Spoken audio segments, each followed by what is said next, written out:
नमस्कार मंडळी, श्री स्वामी समर्थ. स्वागत आहे तुमचं माझ्या यूट्यूब चॅनलवरती. आजचा दिवस तुम्हा सर्वांना खूप छान, सुखाचा, समाधानाचा जाऊ देत, हीच मी स्वामींच्या चरणी प्रार्थना करते आणि आजच्या या नवीन व्हिडिओला सुरुवात करते.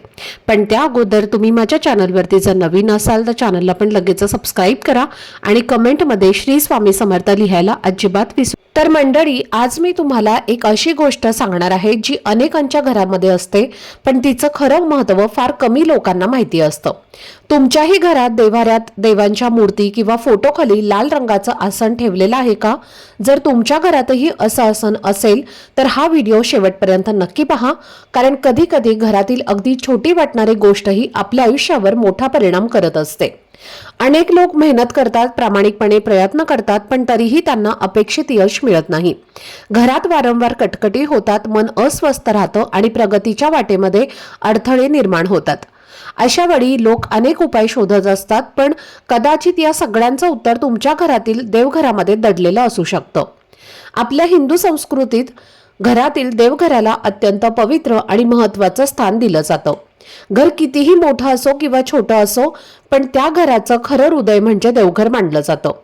कारण घरातील सकारात्मक ऊर्जा ही प्रामुख्याने देवघरातूनच प्रवाहित होत असते.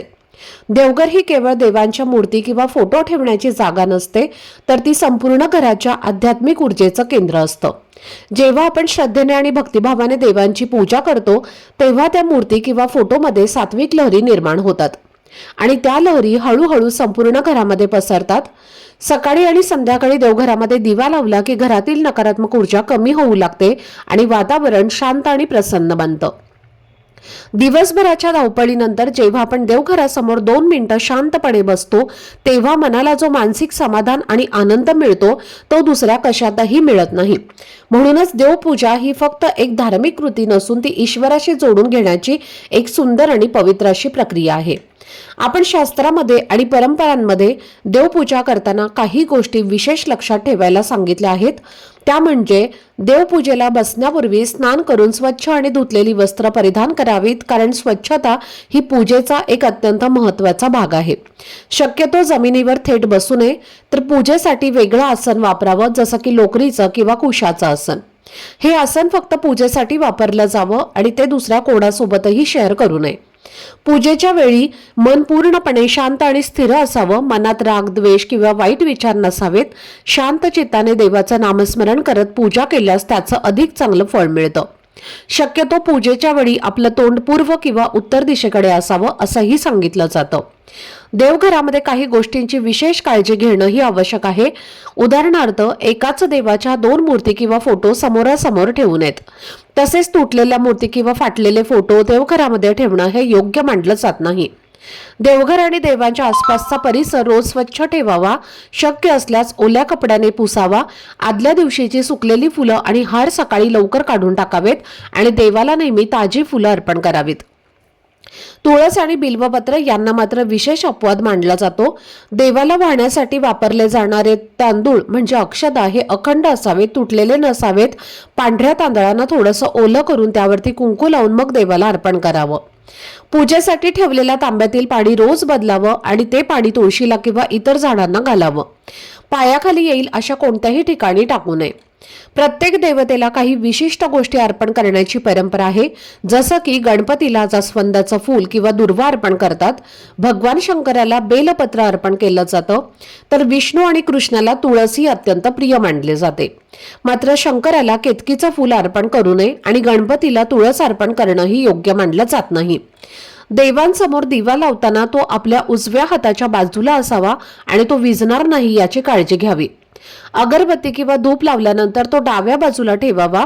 देवाला नैवेद्य दाखवताना त्यावर तुळशीचं पान ठेवावं किंवा पाण्यानं छोटंसं मंडळ करून अर्पण करावं. नैवेद्य दाखवल्यानंतर तो खूप वेळ तसाच ठेवू नये. थोड्या वेळाने तो प्रसाद म्हणून घरातील सर्वांनी खायचा आहे. पूजा पूर्ण झाल्यानंतर शेवटी देवाकडे क्षमा प्रार्थना करणं अत्यंत महत्त्वाचं मानलं जातं. मनात नम्रतेनं असं म्हणावं की हे देवा, मला सर्व मंत्र माहिती नाहीत, योग्य विधी माहिती नाहीत, माझ्याकडून पूजेत काही चूक झाली असेल तर मला क्षमा कर. या साध्या प्रार्थनेतून आपली नम्रता आणि भक्ती व्यक्त होते. पूजा संपल्यानंतर लगेच आसनावरनं उठू नये. थोडंसं पाणी आसनाखाली सोडून ते डोळ्यांना लावावं आणि मग शांतपणे उठावं. या सगळ्या गोष्टी ऐकायला अगदी छोट्या वाटतात, पण या छोट्या गोष्टींचं पालन केल्यास देवपूजेचं पूर्ण फळ मिळतं असं मानलं जातं. अनेक वेळेला आपण खूप मेहनत करतो, कष्ट करतो, पण तरीही अपेक्षित यश मिळत नाही, अपेक्षित फळ मिळत नाही आणि कधी कधी त्यामागे अशा छोट्या चुका कारणीभूत असतात. आता आपण आपल्या आजच्या सर्वात महत्त्वाच्या विषयाकडे वळूयात आणि तो म्हणजे देवघरामध्ये देवांच्या मूर्तीखाली ठेवलेलं लाल रंगाचं आसन. अनेक घरांमध्ये श्रद्धेने लाल कपडा किंवा लाल आसन देवांच्या खाली ठेवलेलं असतं, पण त्यामागे काही नियम आणि अर्थही सांगितलेले आहेत.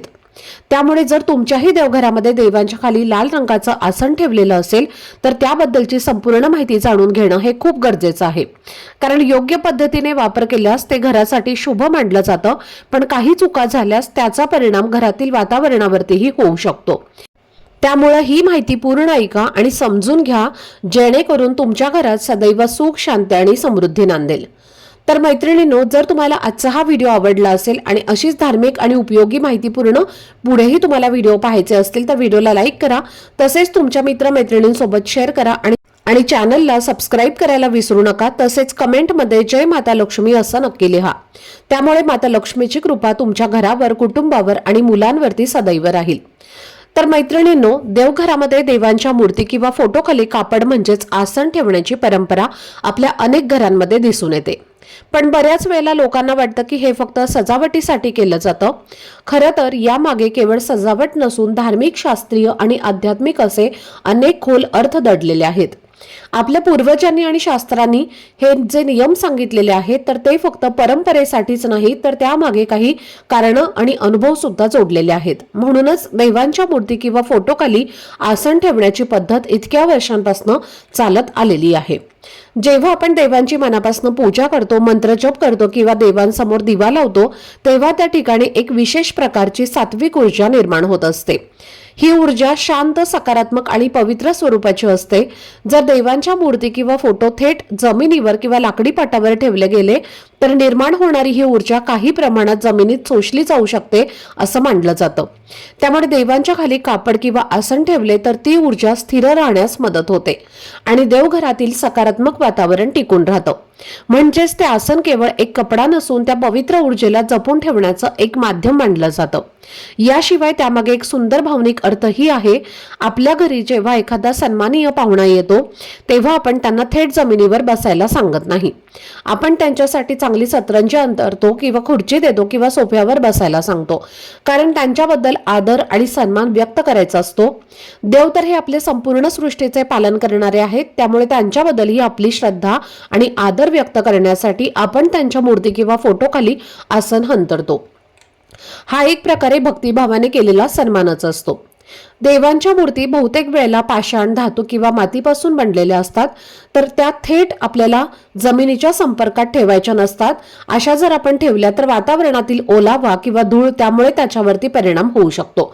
काही वेळेला धातूच्या मूर्तींना गंज येण्याची शक्यता असते किंवा पाषाणाच्या मूर्ती काळवंडू शकतात. फोटो असल्यास काचेला तडे जाण्याचा किंवा फोटो घासला जाण्याचा धोकाच असतो, पण खाली मऊ कापड अंथरल्यामुळे हे नुकसान होण्याची शक्यता कमी होते आणि मूर्ती किंवा फोटो सुरक्षित राहतात. आसनाच्या रंगाचाही आपल्या मनावर आणि आपल्या घरातील वातावरणावरती सूक्ष्म परिणाम होत असतो असं मानलं जातं. देवघर हे घरातील सर्वात पवित्र स्थान असते, त्यामुळे तिथे स्वच्छता आणि पवित्रता कायम ठेवणं खूप आवश्यक असतं. मूर्तीखाली कापड अंथरल्यामुळे खाली धूळ साचत नाही आणि कापड वेळोवेळी धुता किंवा बदलता येतं. त्यामुळे देवघरामध्ये नेहमी ताजेपणा आणि चैतन्य जाणवतं. जेव्हा देवघर स्वच्छ आणि नीटनेटकं दिसतं तेव्हा मनालाही एक वेगळंच समाधान आणि शांती मिळते. आसनासाठी शक्यतो सुती किंवा रेशमी कपडा वापरणं अधिक चांगलं मानलं जातं, कारण ही कापडं नैसर्गिक असतात आणि पवित्र मानले जातात. नायलॉन किंवा प्लास्टिक सारखी कृत्रिम कापडं शक्यतो टाळावीत. तसेच आसनही कधीही फाटलेलं, मळलेलं किंवा जळलेलं नसावं. वेळोवेळी ते धुवावं आणि साधारण 15 दिवसांनी किंवा महिन्याभराने ते बदलणं शुभ मानलं जातं. काही जण आपल्या कुलदेवतेच्या आवडीप्रमाणे किंवा वारानुसार आसनाचाही रंग बदलतात, कारण प्रत्येक रंगाला एक वेगळी ऊर्जा आणि भावना जोडलेली असते. आता इथे एक महत्त्वाची गोष्ट लक्षात घेण्यासारखी आहे. अनेक घरांमध्ये देवांच्या खाली लाल रंगाचं आसन अंथरलेलं असतं. लाल रंग हा शक्ती, ऊर्जा आणि उत्साहाचं प्रतीक मानला जातो. विशेषतः जर तुम्ही देवीची उपासना करत असाल किंवा हनुमंतांची भक्ती करत असाल तर लाल रंग अत्यंत शुभ मानला जातो, पण काही वेळेला प्रत्येक गोष्ट योग्य प्रमाणात आणि योग्य पद्धतीने वापरणंही तितकंच महत्त्वाचं असतं. जर एखाद्याच्या कुंडलीमध्ये मंगळ ग्रह अत्यंत प्रभावी असेल किंवा घरामध्ये सतत विनाकारण वाद, तणाव किंवा अस्थिरता जाणवत असेल तर अतिशय गडद किंवा अतिप्रमाणात लाल रंगाचा वापर हा काही वेळेला उलट परिणामही देऊ शकतो आणि असं जाणकार सांगतात. म्हणूनच देवघरामध्ये कोणतं आसन ठेवावं, त्याचा रंग कसा असावा आणि तो कधी बदलावा याबद्दल थोडीशी माहिती आणि जागरूकता ठेवणं हे खूप गरजेचं आहे. कारण कधी कधी आपल्या घरातील अगदी छोटी वाटणारी गोष्ट ही घराच्या वातावरणावर आणि आपल्या मनशांतीवर परिणाम करत असते. योग्य समज आणि श्रद्धेने केलेली देवसेवा घरात शांतता, सकारात्मकता आणि आनंद निर्माण करते आणि म्हणूनच देवघराशी संबंधित या छोट्या छोट्या गोष्टींचं महत्त्व आपल्या परंपरेमध्ये सांगितलं गेलं आहे. देवघरामध्ये ठेवलेलं लाल रंगाचं आसन नेहमी स्वच्छ, नीटनेटके आणि पवित्र असणं हे अत्यंत महत्त्वाचं आहे. कारण देवपूजेच्या ठिकाणी असलेली प्रत्येक गोष्ट ही शुद्ध आणि सात्विक असावी असं आपल्या परंपरेमध्ये सांगितलेलं गेलं आहे. जर देवांच्या मूर्तीखाली ठेवलेलं आसन फाटलेलं, मळलेलं किंवा खूप दिवसांपासून न धुतलेलं असेल तर ते शुभ मानलं जात नाही आणि अशा प्रकारचे दुर्लक्ष केलेलं आसन घरातील सकारात्मक वातावरणावरती परिणाम करू शकते असंही मानलं जातं. म्हणूनच देवघरातील प्रत्येक वस्तूची वेळोवेळी काळजी घेणं, ती स्वच्छ ठेवणं आणि आवश्यक असल्यास बदलणं हे खूप गरजेचं असतं. कारण कधी कधी आपल्याला छोट्या छोट्या वाटणाऱ्या गोष्टी देखील आपल्या घराच्या शांतते आणि वातावरणावर परिणाम करत असतात.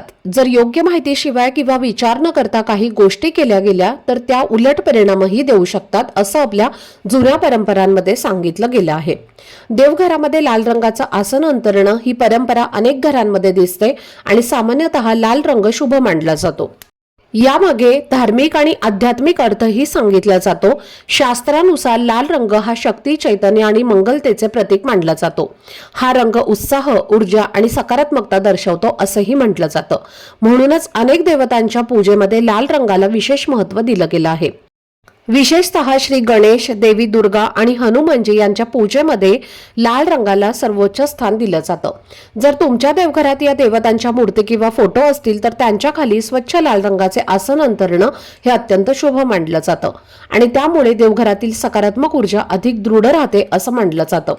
पण प्रत्येक योग्य गोष्ट पद्धतीने आणि योग्य वेळी केली तरच तिला चांगला परिणाम मिळत असतो आणि ही गोष्ट ही तितकीच महत्त्वाची आहे. उदाहरणार्थ, जर लाल रंगाचे आसन खूप दिवसांपासून मळलेलं असेल, त्यावर धूळ साचलेली असेल, ते तेलकट झालेलं असेल किंवा फाटलेलं असेल तर असे आसन देवघरामध्ये ठेवणं योग्य मानलं जात नाही. अशा परिस्थितीत ते आसन बदलणं किंवा ते स्वच्छ धुणं गरजेचं असतं. कारण देवघर हे आपल्या घरातील सर्वात पवित्र स्थान मानलं जातं आणि तिथे असलेली प्रत्येक वस्तू स्वच्छ आणि पवित्र असणं हे आवश्यक आहे. काही लोकांच्या अनुभवानुसार देवघरामध्ये अस्वच्छ किंवा खराब झालेल्या वस्तूंमुळे घरातील वातावरणामध्ये अस्वस्थता निर्माण होऊ शकते किंवा कटकटी वाढल्यासारख्या वाटू शकतात. तसेच काही प्रसंगी लाल रंगाऐवजी इतर रंगाचे आसन अधिक योग्य मानलं जातं. उदाहरणार्थ, जर तुम्ही विशेषतः भगवान विष्णू आणि श्रीकृष्णाची भक्ती करत असाल तर पिवळ्या रंगाचे आसन अधिक फलदायी मानलं जातं असे अनेक धार्मिक ग्रंथांमध्ये सांगितलं गेलं आहे. कारण पिवळा रंग हा ज्ञान, शांती आणि समृद्धीचे प्रतीक मानला जातो.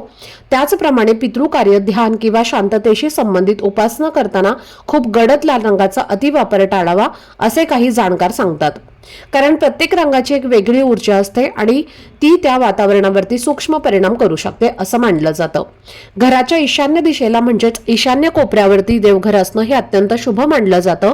पण जर त्या ठिकाणी खूप गडद लाल रंगाचा अतिवापर केला गेला तर त्यासोबतच स्वच्छतेकडे दुर्लक्ष झाले तर त्या घरातील काही व्यक्तींच्या स्वभावामध्ये चिडचिडेपणा किंवा अस्वस्थता वाढल्यासारखी भावना निर्माण होऊ शकते.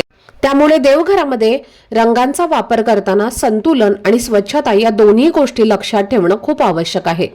लक्ष्मी देवीला लाल रंग हा अत्यंत प्रिय मानला जातो आणि म्हणूनच स्वच्छ आणि सुंदर लाल आसनावर लक्ष्मी देवीची स्थापना केली गेली तर घरातील आर्थिक अडचणी कमी होण्यास मदत होते अशी श्रद्धा अनेक लोकांमध्ये आहे. लाल रंग हा उत्सव, आनंद आणि समृद्धीचं प्रतीक असल्यामुळे पूजा करताना मन अधिक एकाग्र राहतं आणि भक्तिभावही वाढतो असे अनेकांच्या अनुभवातून जाणवतं. म्हणून शेवटी एकच गोष्ट लक्षात ठेवण्यासारखी आहे की लाल रंगाचे आसन हे चुकीचं नाही, उलट ते अत्यंत शुभ मानलं जातं. पण ते कसं ठेवलं जातं आणि त्याची किती काळजी घेतली जाते हे अधिक महत्त्वाचं असतं. जर ते आसन खूप दिवसांपासून धुतलेलं नसेल, त्यावरती धूळ साचलेली असेल किंवा ते जळलेलं अथवा खराब झालेलं असेल तर ते त्वरित बदलणं योग्य ठरतं. कारण देवघरामध्ये स्वच्छता आणि पवित्रता कायम ठेवणं हीच खरी भक्ती मानली जाते. थोडक्यात सांगायचं झालं तर लाल रंगाचे आसन नक्कीच शुभ आहे, फक्त ते स्वच्छ, नीटनेटके आणि शक्यतो सुती किंवा रेशमी असावे, जेणेकरून देवघरामध्ये नेहमी पवित्रता, सकारात्मकता आणि शांततेचे वातावरण टिकून राहील. त्याचबरोबर तुम्ही अजूनही वेगवेगळ्या रंगाचे आसन टाकू शकता. त्यामध्ये तुम्ही पिवळ्या रंगाचे आसन देखील वापरू शकता आणि ते खूप महत्त्वाचं मानलं जातं. आजचा हा जर व्हिडिओ तुम्हाला आवडला असेल, माहितीपूर्ण वाटला असेल तर व्हिडिओला लाईक, शेअर आणि चॅनलला सबस्क्राईब नक्की करा. भेटूयात पुढच्या व्हिडिओमध्ये. तोपर्यंत सर्वांना श्री स्वामी समर्थ.